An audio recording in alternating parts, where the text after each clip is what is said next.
The Dallas Stars start out 1-0 on their 4-game road trip, getting the win last night against the Anaheim Ducks in dramatic comeback fashion. And on today's show, we will talk all about this game, talk about the solid third period that the Stars actually played, despite what they've done the rest of the season, talk about the rest of the game as a whole as it pertains to defense and Miro Heiskanen's return, and then, of course, talk about the rest of the Western Conference and who the next domino to fall out of the playoff race will be. It's all coming up on today's episode of Locked On Stars.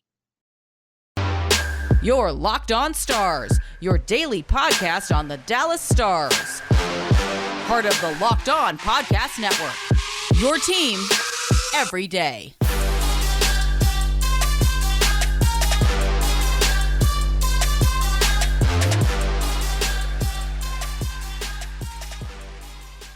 Howdy, Stars fans. Welcome back to the Locked On Stars podcast, the only daily podcast covering the Dallas Stars, part of the Locked On Podcast Network.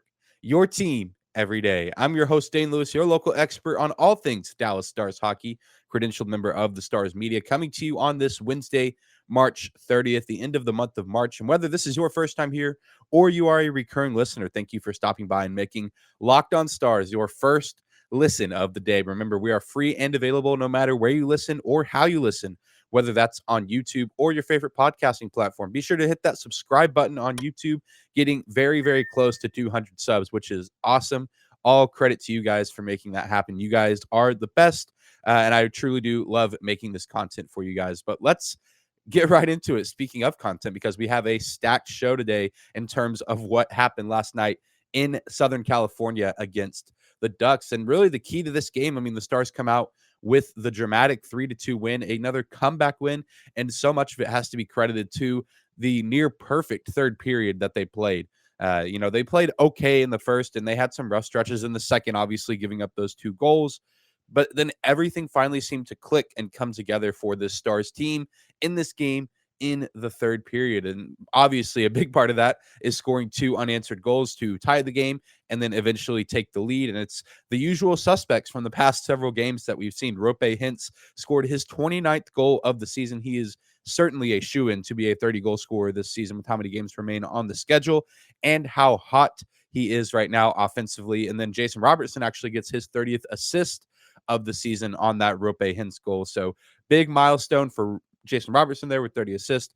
Roope Hintz on 30 goal watch for pretty much the rest of the season, but I imagine he will get there probably sometime on this road trip, if not on Thursday night. And then, of course, you look at that second goal, Jacob Peterson went to score the game winner off a great pass from John Klingberg. I mean, John Klingberg is like, if you watch a movie and there's, the trope where, people talk bad about a character and then it seems like they're not going to get, they're not going to be okay. They're going to get along. They're going to argue for the rest of the movie, but then, the character that's been hurt decides to forgive and come back and help out or do whatever they had promised to do. And I feel like that's John Klingberg in this situation, regardless of whether or not he demanded a trade, regardless of whether or not the Stars were actually looking to move him, at least amongst the fan base. And I know myself in the media, there was all these talks that Klingberg was likely going to be moved from the Stars at the trade deadline. And of course, I think the sickness of Miro Heiskanen helped with that, although you don't want to see Miro get sick. More on him later, in fact, Miro Heiskanen. But but now he hasn't been traded. He knows that he's here for the rest of the season. And I know he wants to make a playoff push along with these other longtime veterans of this team, like Jamie Benn and Tyler Seguin and Alexander Radulov. And he's just played so well ever since the trade deadline. And I really love to see it. Who knows where the Stars would be if we had been getting this John Klingberg all season long, but better late than never. He makes a really nice pass. And then not to negate the goal from Jacob Peterson, he goes at Gibson, the Ducks goaltender, who had just been denying the Stars all game long. It seemed like another one of those games that we were going to be talking about. Well, the Stars had their looks, but, the goalie was just too good. But they finally crack his armor, and they do so twice in order to get the win. Once again, we talk about the comeback fashion of this game. It's been a theme pretty much, the back half of the season, especially in this month of March. The Stars were able to dial in and win a game in comeback fashion, even though a lot of these seem to be against teams that they probably shouldn't have to come back against, except for the Carolina Hurricanes. That is a crazy comeback, and that is an absolutely fantastic win, even though they probably didn't deserve it. That's going to go down as one of the best wins of the season. But this has really just kind of become the mantra for the Dallas Stars in 2022 is find a way, come back, be gritty about it, play defensive, play physical, but let the goals come late in the game and let's make things as dramatic as possible. Probably not that last part, but I think the first parts of that definitely had some semblance to it, some sense to it, if you will. I think, you look at the goal scoring, you look at Rope and Jacob Peterson, Jason Robertson, John Klingberg making some incredible offensive plays to keep the Stars in this game and help them get the win. But then things defensively also looked really sharp and really clean. And we haven't always been able to say that this season. They won faceoffs and helped Jake Ottinger whenever the game went to a 6-on-5. And now they leapfrog Vegas for that second wild card spot at the time of recording this. Some big games on Wednesday that will affect playoff seeding with the Canucks, the Golden Knights, you name it. But you look at the face-off percentages from guys. I feel like that's been a huge issue for the Stars this season. Late in the third period, when they have that one goal lead, is they can't get possession of the puck in their own zone. But Luke Glendening was 62.5% in his face-offs on the game. Radek Fox is 66.7%. Jamie Benn also 62.5%. Tyler Seguin even went 63.6%. So you look at these guys, the leaders of the team in the faceoff circle, especially Luke Glendening, Radek Fox, and even Jamie Benn to some extent. I mean, these are the guys that for a while have done that for the Stars, except Luke, but he's kind of been that go-to guy since the first game of the season, and he has filled that role with excellence. And it really came up big last night. And even I know Josh and Razor were saying it on the broadcast that the Stars had been good in the faceoff circle all game, and then they even credited part of that to the win last night. The Anaheim Ducks really could not get set up in their own zone despite having the extra man on the ice, and that was massive. It helps Jake Ottinger out a ton, and it just makes it easier for you to win hockey games when you're able to control the puck in your own zone and either clear or just make it difficult for the opposition to get set up and get their offense rolling. But overall, this is a great team win. Everyone in the third period seemed to rally, come together to get the W. I really don't feel like anyone was slacking off, and now they just got to rinse and repeat on Thursday. Same arena, same team. I imagine the lineups will maybe look the same. I'm curious to see if we get Jake Ottinger in net again because he played fantastic. I feel like that's not even a storyline at this point. It's just a given that 9 times out of 10, Jake Ottinger is going to take the ice, and he's going to play a really solid game. But also would not be upset if we see Scott Wedgwood take the ice on Thursday night against the Ducks. With the back-to-back coming on the weekend, let maybe, you start Wedgwood on Thursday, let Jake Ottinger get the start in San Jose on Saturday, and then maybe let Wedgwood get the start on Sunday in Seattle. A 2-2 road trip for both of these goalies that seem to be just on fire right now, even though we've only seen one game from Wedgwood. But that one game against one of the best offenses in the league was enough for me to be convinced that this was a good pickup at the deadline. But we will continue to talk about some of the storylines from this game, including the return of one Miro Heiskanen and the impact that has on this team in last night's game and going forward. All of that coming up after a quick break and a thank you to some of our sponsors.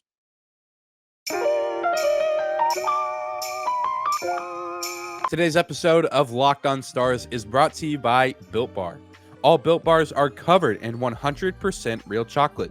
Low calorie, high protein. Replace your candy bars with Built Bars. They are better for you.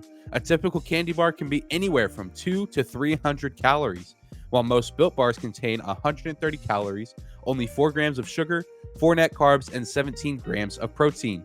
Mint brownie, coconut almond, and a new flavor for this month with white chocolate cookies and cream. They're all delicious, and new flavors are coming out all the time. At Built Bar, they're all about the taste. They make it taste delicious first, and then they figure out how to make it healthy. And I don't know how, but they pull it off every single time. Go to Built.com right now and use promo code LOCKED15 to get 15% off your order. Again, use promo code LOCKED15 for 15% off your order at Built.com.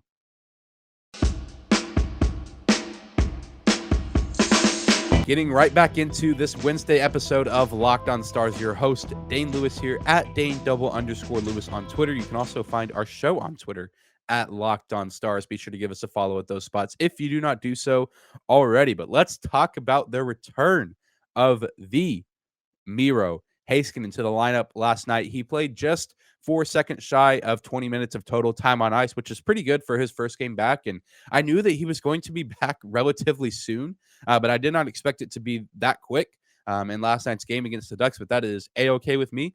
I've been saying ever since he went down with mononucleosis that the sooner we can get him back, the better. And obviously, he's still getting reacclimated. He's still kind of, getting his feet wet again, getting his conditioning back up to his typical standard, which is one of, he's probably in some of the best shape on the team when he's at his best because he skates really well. He plays really sharp with his mind.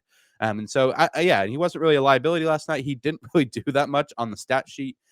Really just didn't record a shot, a hit, a takeaway, an assist, really anything. But again, only played a little less than 20 minutes total in the game. So just glad to see him back out on the ice. Glad to see him back in practice.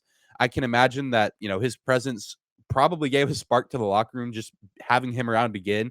I mean, you have a player like Miro Heiskanen on the roster in the lineup. I mean, that's just an impact guy. Even if he's not putting up stats, you can see the effort, and the grit that he puts into his performance probably at practice too, but also just day in and day out in games. And guys love to play with a teammate like Miro Heiskanen. And also, I'm sure that he just has a great bond with a lot of the guys in the locker room. And so I'm sure they're glad to have their friend Miro back, but also the teammate Miro back. And so hopefully we will continue to see him get more minutes as time goes on, especially on this road trip. And hopefully he'll start stuffing the stat sheet a little bit, maybe get a little more goals added to his statistical year, also some assists, and also you can't forget the incredible defensive plays that we typically see from Miro with his stick, shutting down opposition breakaways left and right.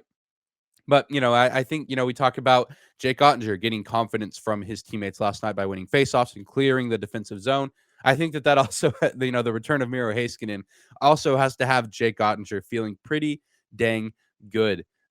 Just having his best defenseman back out there on the ice. But you pair that with the performance of John Klingberg as of late, and even Esa Lindell and Ryan Suter have actually, I think, in my opinion, increased their play. I would compliment Yanni Hakanpää, but he is still in timeout for what he did against Vancouver with that holding penalty. And, Jake also had a big night in his own right. We talk about, we briefly mentioned him last segment, but 26 saves, which is down as of late, which is fine. I'm fine with him not having to take 50 shots a game. That's a pretty low number, and the Stars actually outshot the Anaheim Ducks for all three periods, and so obviously they outshot them for the entire game.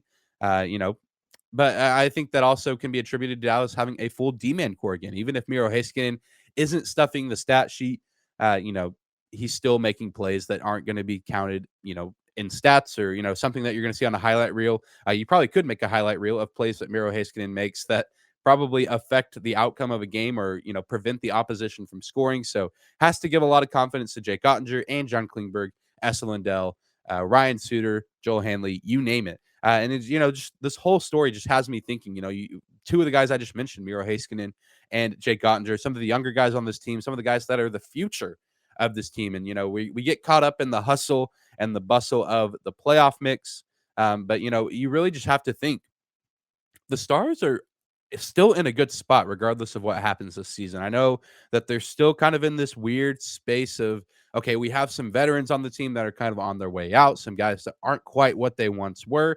But then we also have this, bushel of young talent in Jason Robertson, Roope Hintz, Miro Heiskanen, Denis Gurianov.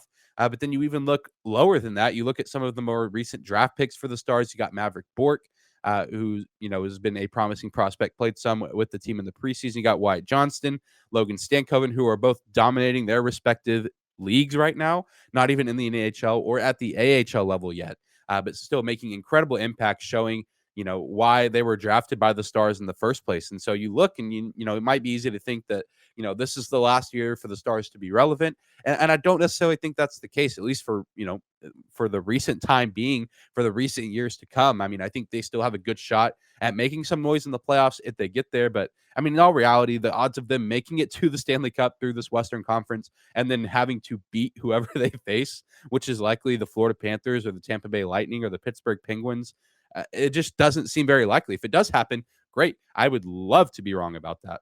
But it just doesn't seem likely. But I think, getting Miro Heiskanen back and kind of seeing the younger Jacob Peterson, I can't believe I forgot to mention him. He had a great game last night and a great game against Vancouver on Saturday. I mean, you look at the young guys on this team, and at least I can't help but notice that the Stars are in a good spot. I mean, you would love to see them do well for the rest of the season and make the postseason and maybe win a series or two. But if not, I can't imagine that for more than a year that the Stars will be out of playoff contention. And even next year, depending on what moves they make in the offseason, how their draft looks, I think that they could still be in the same spot next year, if not maybe a little better with Joe Pavelski coming back. You maybe move on from a few guys in the offseason and sign some new players. We seem to maybe have our goalie tandem sorted out, and that's something that they might not have to worry about in the offseason. So it's just encouraging to see, because even down at the junior hockey level and even at the AHL level, there's some guys that, are putting up some good performances that, the Texas Stars in the standings just aren't up very high. So it's hard to notice, but still some solid players being developed at the AHL level that we can get excited about or be pleasantly surprised by when they make the jump to the NHL. But we are going to continue to talk about the Stars and the overall Western Conference playoff race and talk about the next domino to fall out of the race for a wild card spot. It's all coming up after another quick break and a word from some of our sponsors.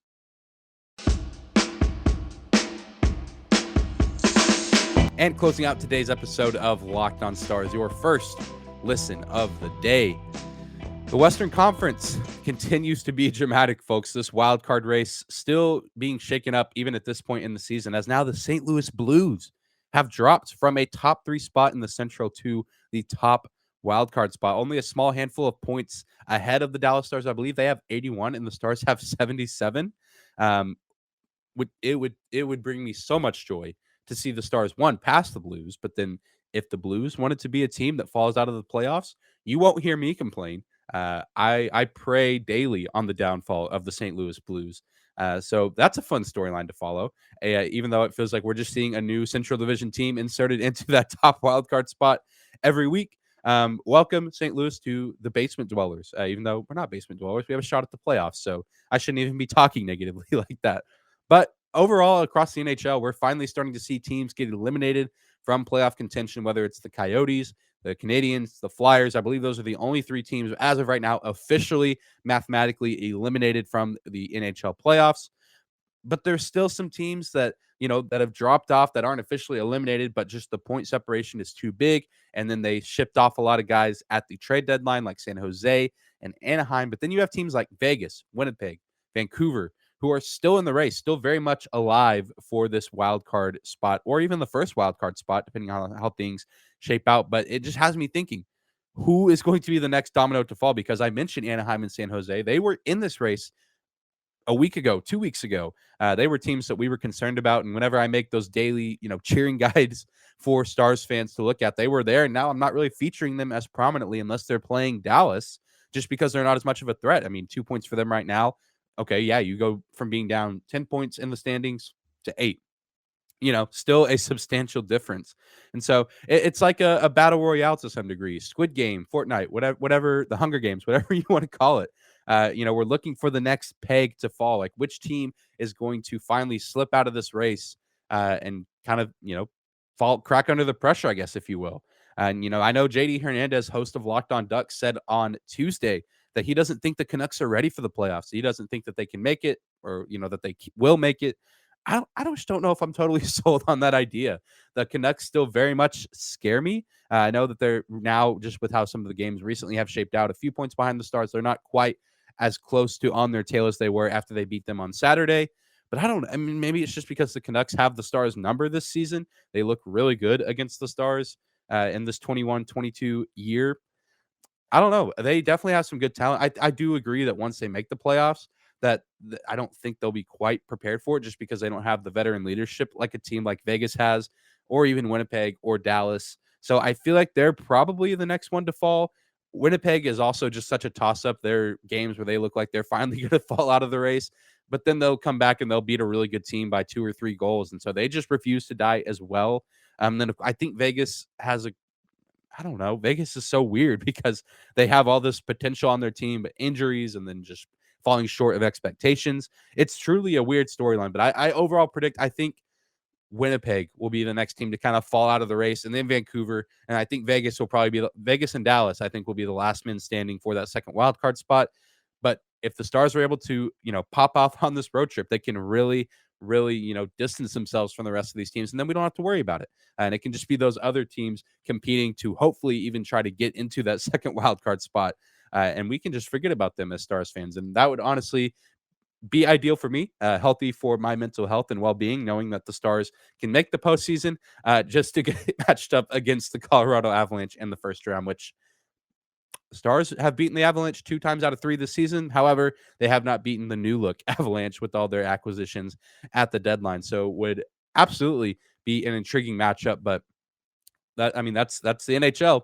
You hope for a playoff spot, and anything can happen. It is literally, because it's the Western Conference, the wild, wild West. But that's going to do it for today's episode of Locked On Stars. Thank you again for making us your first listen of the day. Be sure to hit that subscribe button on YouTube or the follow button on your favorite podcasting platform and leave a rating or review if you like what you hear. Be sure to tune in to tomorrow's show as we will look ahead to the Stars Ducks 2.0 matchup that's going down on Thursday. Maybe make some comparisons to Tuesday's game, talk about things that went poorly there and what they need to do to fix that in order to play a more well-rounded game against the Ducks this time around. But that's going to come up on tomorrow's show. We'll see you there, Stars fans. Have a great Wednesday.